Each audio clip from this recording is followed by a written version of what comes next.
yan? Ano ba? Nagsusulat yung tao eh. Nagsusulat. Love letter yan, oh. Para sa akin ba yan?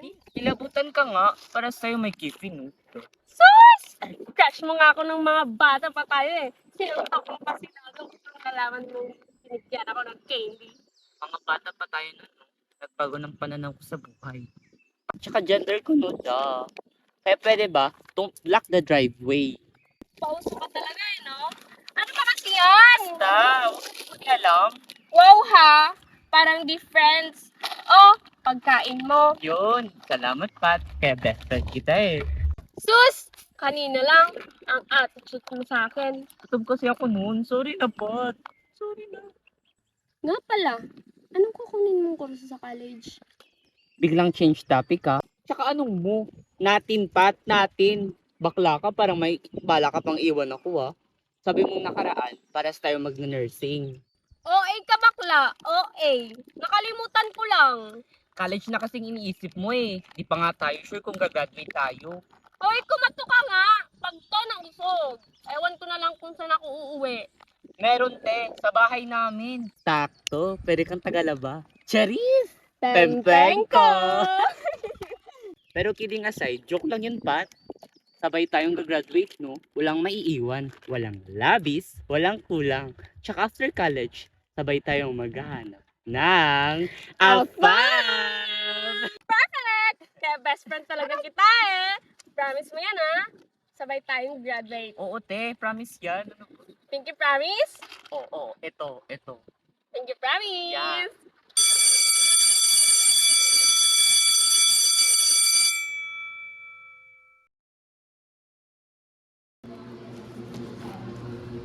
Uy, Beth, tara kantin. Wait lang, may tinatapos pa ako. Ano ba kasi yan? Kapuno pa yung sinusulat ah. Wala, tara na nga.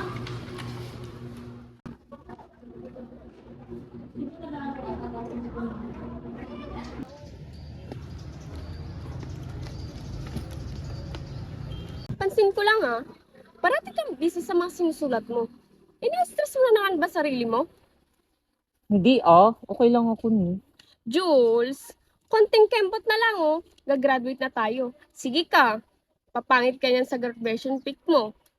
Ma-turn off pa sa'yo crushy kicks mo. Loko, ayos lang talaga ako no.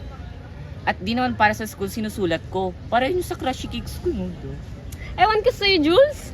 Huwag ka kasing OA te. Ayos lang talaga ako. Sure ka ah? Oo nga. Ganto na lang. After ng class natin, gala tayo, tapos punta tayo sa fave spot natin. I bet! Kahit sa panaginip na lang. Oh, I'll take this as a chance to give you all the time that you need. Sinta, okay gandang umibig sa'yo.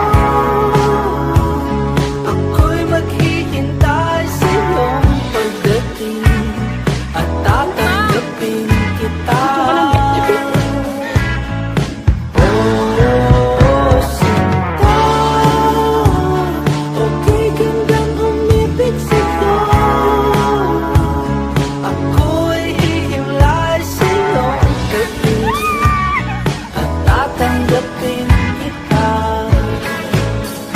Ano ka talaga?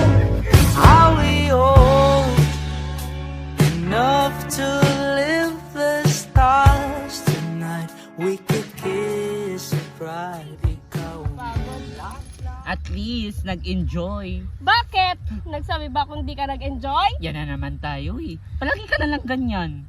Joke lang, to naman. Pasandal ako ah.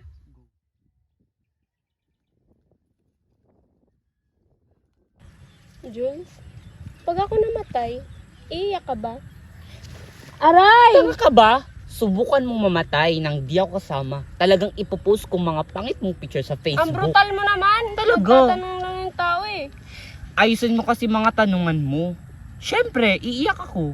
Sino ba namang tangang hindi iiyak ng pag namatayan ka ng mahal sa buhay mo? Sorry na Jules. Joke lang naman yun eh. Promise. Hindi na talaga ako mag-joke ng ganun. Promise mo yan ha? Opo. By the way, may sasetin ka na ba sa pictorial natin?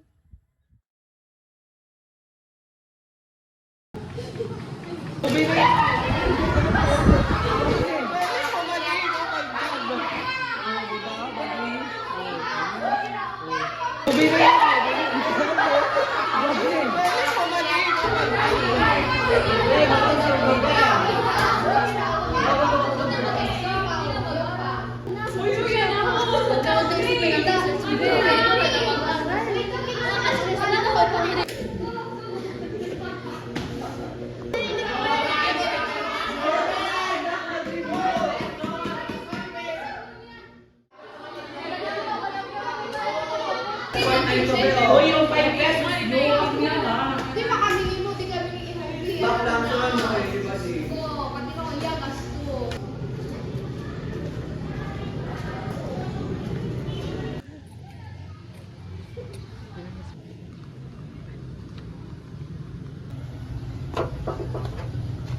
yan? Namin pinapagawa ni Sir. Tapos na ba kayo sa research?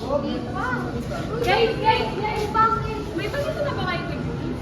Wala, itanong kayo kaya ako. Bakit? Awa pa kayo ni Jules? Hindi naman. Last namin usap about graduation pic. Text at tawag ko. Hindi niya sinasagot. 3 araw na siya absent. Baka may problema. Pupunta ka na ba sa kanya? Hindi pa, pero sige pupunta ko. Sige, salamat. So, ano yun? Dito yun. Sa class. Jules?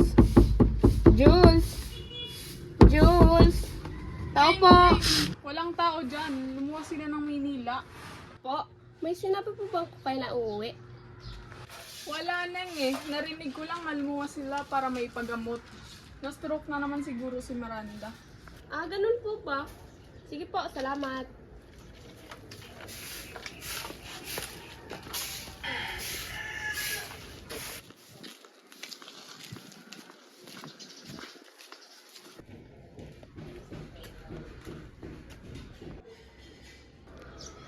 Sad reaction.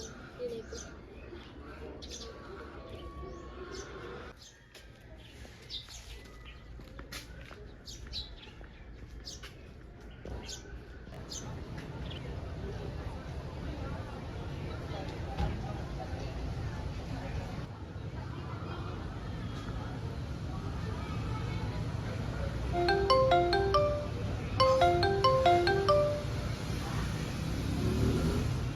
Hello? Oh, Cyrene, ba't napatawag ka? Si Jules. Ate, wala na si Kuya Jules. Ha? Sinugod siya kahapon sa ICU, pero hindi na na-revive ng mga doktor. Ate, sorry ko ngayon ko lang nasabi. May pinabibigay rin na sulat si Kuya sa'yo, ate.